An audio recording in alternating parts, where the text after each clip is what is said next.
Hallelujah. ದೇವರ ಪರಿಶುದ್ಧ ನಾಮಕ್ಕೆ ಸ್ತೋತ್ರವಾಗಲಿ.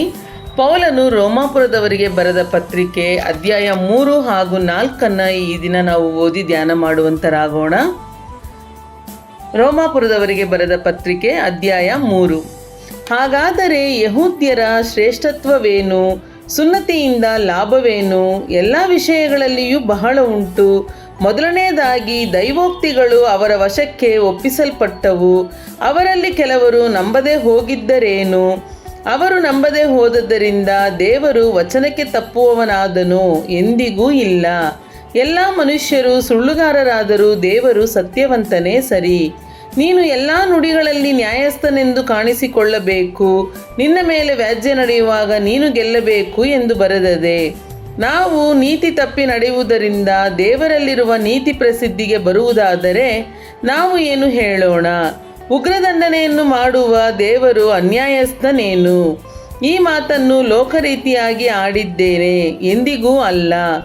ದೇವರು ಅನ್ಯಾಯಸ್ಥನಾಗಿದ್ದರೆ ಲೋಕಕ್ಕೆ ಹೇಗೆ ನ್ಯಾಯ ತೀರಿಸಾನು? ನನ್ನ ಸುಳ್ಳಿನಿಂದ ದೇವರ ಸತ್ಯವು ಪ್ರಸಿದ್ಧಿಗೆ ಬಂದು ಆತನ ಮಹಿಮೆ ಹೆಚ್ಚಾದರೆ ಇನ್ನು ನನಗೆ ಪಾಪಿ ಎಂದು ತೀರ್ಪಾಗುವುದು ಯಾಕೆ? ಮೇಲು ಬರುವಂತೆ ಕೇಡು ಮಾಡೋಣ ಎಂದು ಯಾಕೆ ಹೇಳಬಾರದು? ಕೆಲವರು ನಮ್ಮನ್ನು ಕುರಿತು ಇವರು ಹೀಗೆ ಬೋಧನೆ ಮಾಡುವವರೆಂದು ದೂಷಿಸಿ ಹೇಳುತ್ತಾರಲ್ಲ, ಅಂಥವರಿಗೆ ದಂಡನೆಯ ತೀರ್ಪಾಗುವುದು ನ್ಯಾಯ. ಹಾಗಾದರೆ ಏನು ಹೇಳಬೇಕು?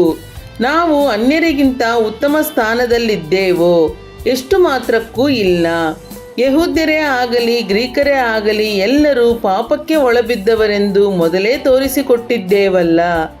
ಇದು ಶಾಸ್ತ್ರದಲ್ಲಿ ಬರೆದಿರುವ ಮಾತುಗಳಿಗೆ ಸರಿಯಾಗಿದೆ. ಅವು ಯಾವವೆಂದರೆ, ನೀತಿವಂತನೂ ಇಲ್ಲ, ಒಬ್ಬನಾದರೂ ಇಲ್ಲ, ತಿಳುವಳಿಕೆಯುಳ್ಳವನೂ ಇಲ್ಲ, ದೇವರನ್ನು ಹುಡುಕುವವನೂ ಇಲ್ಲ. ಎಲ್ಲರೂ ದಾರಿ ತಪ್ಪಿ ನಡೆಯುತ್ತಾರೆ, ಎಲ್ಲರೂ ಕೆಲಸಕ್ಕೆ ಬಾರದವರು, ಒಳ್ಳೆಯದನ್ನು ಮಾಡುವವನೂ ಇಲ್ಲ, ಒಬ್ಬನಾದರೂ ಇಲ್ಲ. ಅವರ ಗಂಟಲು ತೆರೆದಿರುವ ಸಮಾಧಿಯಾಗಿದೆ. ಅವರು ನಾಲಿಗೆಯಿಂದ ವಂಚನೆಯ ಮಾತುಗಳನ್ನಾಡುತ್ತಾರೆ. ಅವರ ತುಟಿಗಳ ಹಿಂದೆ ಹಾವಿನ ವಿಷವಿದೆ. ಅವರ ಬಾಯಿ ಶಾಪದಿಂದಲೂ ಕ್ರೋಧದ ಮಾತುಗಳಿಂದಲೂ ತುಂಬಿಯದೆ. ಅವರ ಕಾಲುಗಳು ರಕ್ತವನ್ನು ಸುರಿಸಲು ಆತುರಪಡುತ್ತವೆ. ಅವರು ಹೋದ ದಾರಿಗಳಲ್ಲಿ ನಾಶ ಸಂಕಟಗಳು ಉಂಟಾಗುತ್ತವೆ. ಸಮಾಧಾನದ ಮಾರ್ಗವನ್ನೇ ಅರಿಯರು. ಅವರ ಕಣ್ಣೆದುರಿಗೆ ದೇವರ ಭಯವೇ ಇಲ್ಲ ಎಂಬುವುಗಳೇ. ಧರ್ಮಶಾಸ್ತ್ರದ ನುಡಿಗಳೆಲ್ಲವೂ ಆ ಶಾಸ್ತ್ರಕ್ಕೆ ಒಳಗಾದವರಿಗೆ ಹೇಳಿವೆ ಎಂದು ಬಲ್ಲೆವಷ್ಟೇ. ಹೀಗೆ ಎಲ್ಲರ ಬಾಯಿ ಕಟ್ಟಿ ಹೋಗುವುದು, ಲೋಕವೆಲ್ಲ ದೇವರ ಮುಂದೆ ಅಪರಾಧಿಯಾಗಿ ನಿಲ್ಲುವುದು. ಯಾಕಂದರೆ ಯಾವನಾದರೂ ನೇಮನಿಷ್ಠೆಗಳನ್ನು ಅನುಸರಿಸಿ ದೇವರ ಸನ್ನಿಧಿಯಲ್ಲಿ ನೀತಿವಂತನೆಂದು ನಿರ್ಣಯಿಸಲ್ಪಡುವುದಿಲ್ಲ. ಧರ್ಮಶಾಸ್ತ್ರದಿಂದ ಪಾಪದ ಹರುಹು ಉಂಟಾಗುತ್ತದಷ್ಟೇ. ಈಗಲಾದರೂ ದೇವರಿಂದ ದೊರಕುವ ನೀತಿಯು ಧರ್ಮಶಾಸ್ತ್ರ ನಿಯಮಗಳಿಲ್ಲದೆ ಪ್ರಕಟವಾಗಿದೆ. ಅದು ಮೋಶೆಯ ಧರ್ಮಶಾಸ್ತ್ರದಿಂದಲೂ ಪ್ರವಾದಿಗಳ ನುಡಿಗಳಿಂದಲೂ ಸಾಕ್ಷಿಗೊಂಡಿರುತ್ತದೆ. ದೇವರಿಂದ ಆಗುವ ಆ ನೀತಿಯು ಯಾವುದೆಂದರೆ, ಯೇಸುಕ್ರಿಸ್ತನನ್ನು ನಂಬುವುದರಿಂದಲೇ ನಂಬುವವರೆಲ್ಲರಿಗೆ ದೊರಕುವಂಥದ್ದು. ಹೆಚ್ಚು ಕಡಿಮೆ ಏನೂ ಇಲ್ಲ. ಎಲ್ಲರೂ ಪಾಪ ಮಾಡಿ ದೇವರ ಮಹಿಮೆಯನ್ನು ಹೊಂದದೆ ಹೋಗಿದ್ದಾರೆ. ಅವರು ನೀತಿವಂತರೆಂದು ನಿರ್ಣಯ ಹೊಂದುವುದು ದೇವರ ಉಚಿತಾರ್ಥವಾದ ಕೃಪೆಯಿಂದಲೇ, ಕ್ರಿಸ್ತ ಯೇಸುವಿನಿಂದಾದ ಪಾಪ ವಿಮೋಚನೆಯ ಮೂಲಕವಾಗಿ ಆಗುವುದು. ಈತನು ತನ್ನ ರಕ್ತವನ್ನು ಸುರಿಸಿ ನಂಬಿಕೆ ಇದ್ದವರಿಗಾಗಿ ಕೃಪಾಧಾರವಾಗಬೇಕೆಂದು ದೇವರು ಈತನನ್ನು ಮುಂದಿಟ್ಟನು. ದೇವರು ಹಿಂದಿನ ಕಾಲದ ಪಾಪಗಳನ್ನು ದಂಡಿಸದೆ ಸಹಿಸಿಕೊಂಡಿರಲಾಗಿ ತನ್ನ ನೀತಿಯನ್ನು ಈಗಿನ ಕಾಲದಲ್ಲಿ ಹೀಗೆ ತೋರಿಸಿ, ತಾನು ನೀತಿ ಸ್ವರೂಪನಾಗಿಯೂ ಯೇಸುವಿನಲ್ಲಿ ನಂಬಿಕೆ ಇಡುವವರನ್ನು ನೀತಿವಂತರೆಂದು ನಿರ್ಣಯಿಸುವವನಾಗಿಯೂ ಕಾಣಿಸಿಕೊಂಡಿದ್ದಾನೆ.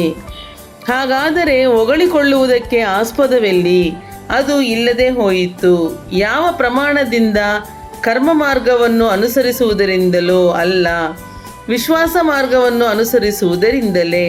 ಧರ್ಮ ಪ್ರಮಾಣ ಸಂಬಂಧವಾದ ಕರ್ಮಗಳಿಲ್ಲದೆ ನಂಬಿಕೆಯಿಂದಲೇ ಮನುಷ್ಯರು ನೀತಿವಂತರೆಂದು ನಿರ್ಣಯಿಸಲ್ಪಡುವವರೆಂಬುದಾಗಿ ನಿಶ್ಚಯ ಮಾಡಿಕೊಂಡಿದ್ದೇವಲ್ಲ. ದೇವರು ಯಹೂದ್ಯರಿಗೆ ಮಾತ್ರ ದೇವರಾಗಿದ್ದಾನೋ? ಅನ್ಯಜನಗಳಿಗೆ ಸಹ ದೇವರಲ್ಲವೇ?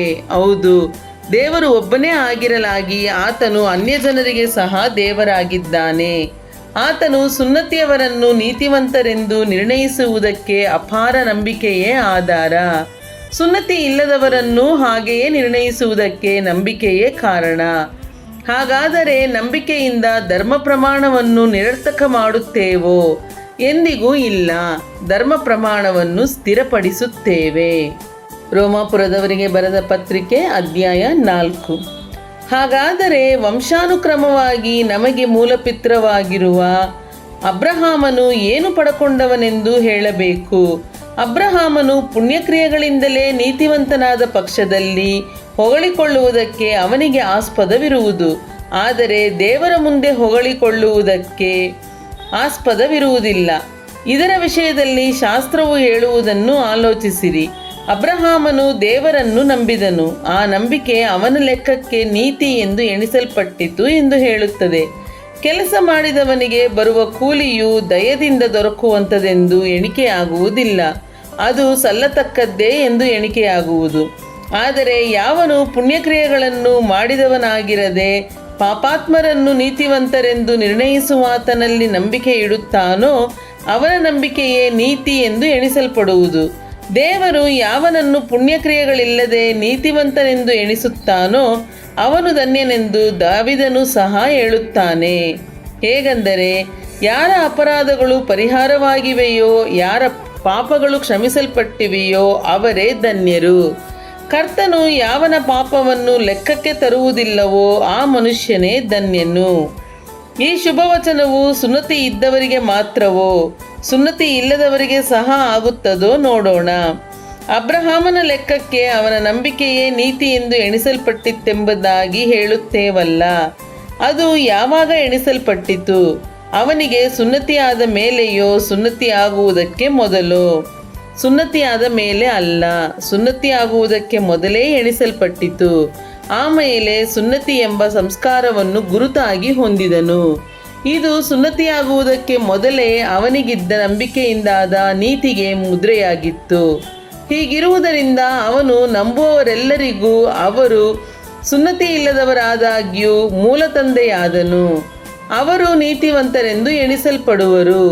ಇದಲ್ಲದೆ ಸುನ್ನತಿಯವರಲ್ಲಿ ಯಾರು ಸುನ್ನತಿ ಹೊಂದಿಲ್ಲದೆ ನಮ್ಮ ಪಿತೃವಾಗಿರುವ ಅಬ್ರಹಾಮನಿಗೆ ಸುನ್ನತಿಯಾಗುವುದಕ್ಕೆ ಮುಂಚೆ ಇದ್ದ ನಂಬಿಕೆಯ ಹೆಜ್ಜೆಗಳನ್ನು ಹಿಡಿದು ನಡೆಯುತ್ತಾರೋ ಅವರಿಗೆ ಸಹ ಮೂಲ ತಂದೆಯಾಗಿದ್ದಾನೆ. ನೀನು ಲೋಕಕ್ಕೆ ಬಾಧ್ಯನಾಗುವಿ ಎಂಬ ವಾಗ್ದಾನವು ಅಬ್ರಹಾಮನಿಗಾಗಲಿ ಅವನ ಸಂತತಿಯವರಿಗಾಗಲಿ ಧರ್ಮಶಾಸ್ತ್ರದಿಂದ ಆದದ್ದಲ್ಲ, ನಂಬಿಕೆ ಎಂಬ ನೀತಿಯಿಂದ ಆದದ್ದೇ. ಧರ್ಮಶಾಸ್ತ್ರದವರು ಬಾಧ್ಯರಾಗಿದ್ದರೆ ನಂಬಿಕೆಯು ವ್ಯರ್ಥವಾಯಿತು, ವಾಗ್ದಾನವು ಬರಿದಾಯಿತು. ಯಾಕಂದರೆ ಧರ್ಮಶಾಸ್ತ್ರವು ಜನರನ್ನು ದೇವರ ಕೋಪಕ್ಕೆ ಗುರಿ ಮಾಡುವಂಥದ್ದು. ಧರ್ಮಶಾಸ್ತ್ರವಿಲ್ಲದ ಪಕ್ಷದಲ್ಲಿ ಮೀರೋಣವೆಂಬುದೂ ಇಲ್ಲ.